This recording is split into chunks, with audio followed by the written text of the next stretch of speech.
Hello မင်္ဂလာပါဒီနေ့မှာဂျိုဘူးချင်းနဲ့ရှူတောင်ဆိုတဲ့ဘုဟုတုတလေးကိုကျွန်မမျှဝေပေးခြင်းပါတယ်ပေါ့နော်ကျွန်မတို့ဒီဗီဒင်ဆရာတွေကလေဂျိုတွေပူးနေကြပြီဂျိုတွေတိုက်ပွဲဖြစ်နေကြပြီဂျိုတွေပုတ်တိုင်နေကြပြီဆိုလို့ရှိရင်ဘာတွေပြေးမြင်လဲတကယ်ပုတ်တိုင်နေရတကယ်ပူးနေတယ်လို့သွားမြင်တယ်မလားယင်ဆိုတော့ကျွန်မလည်းအဲ့လိုပဲမြင်တယ်ဒါကြောင့်မလို့ကျွန်မမျှဝေလိုက်တာပေါ့နော်တကယ်တမ်းဂျိုတစ်လုံးနဲ့တစ်လုံးပူးခြင်းဆိုတာဘလို့ဖြစ်နိုင်မှာလဲနော်ဆိုတော့ဂျိုကျမတို့ကဘာဂျိုလဲဂျိုပဲလေဒါပေမဲ့ကိုယ့်ရဲ့ဝင်ရိုးပေါ်မှာကိုယ့်ပတ်လန်းအတိုင်းပဲပတ်နေတာဖြစ်တယ်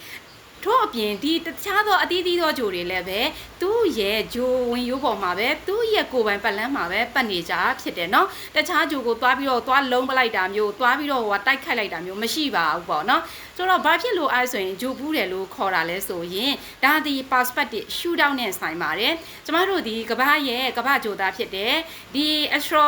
နဲ့ပတ်သက်တဲ့ပညာရက်တွေကိုလေ့လာပြီးဆိုလို့ရှိရင်ကဘာကြီးကပဲလေ့လာနေတာဖြစ်တယ်ဒါကြောင့်ကဘာကြီးကမြင်တဲ့အမြင်နဲ့သုံးသပ်တာဖြစ်ပါတယ်ပေါ့နော်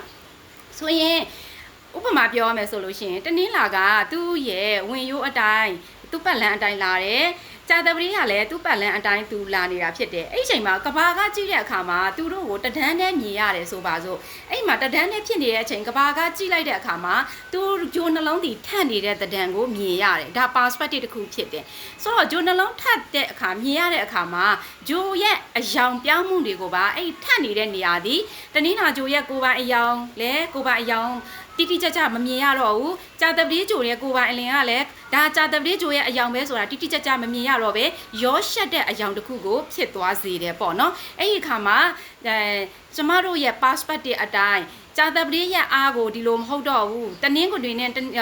ကြာတပတိနဲ့ပေါင်းရင်တော့ဘာဖြစ်တယ်တနင်္လာနဲ့ကြာတပတိပူးရင်တော့ဘလိုကာလာဖြစ်သွားတယ်ဘလိုကာလာဒီဘလို energy ကိုကိုစားပြုတယ်ဆိုတဲ့ဒီ shoot down နဲ့ကျမတို့သုံးသပ်လိုက်တာဖြစ်ပါတယ်ပေါ့နော်ဆိုတော့ဒါကဘာကမြင်တဲ့ shoot down ဖြစ်တယ်အခုကဘာကမကြည့်ပဲねကျမတို့အင်္ဂါဂျိုပေါ့နော် Mars ဂျိုပေါ်ကနေတက်ကြည့်လိုက်မယ်ဆိုလို့ရှိရင်တော့ဒီလို shoot down ကိုမြင်ချင်မှမြင်ရမယ်ပေါ့နော်ဆိုတော့နောက်တစ်ခုကကဘာကပဲကြည့်တာပဲဒါပေမဲ့ကဘာအရှိချမ်းကနေကြည့်တာနဲ့ကဘာအနောက်ရှင်အန်းကနေကြည့်တဲ့ perspective ချင်းကလည်းမတူနိုင်ပါဘူးပေါ့နော်ဒါကြောင့်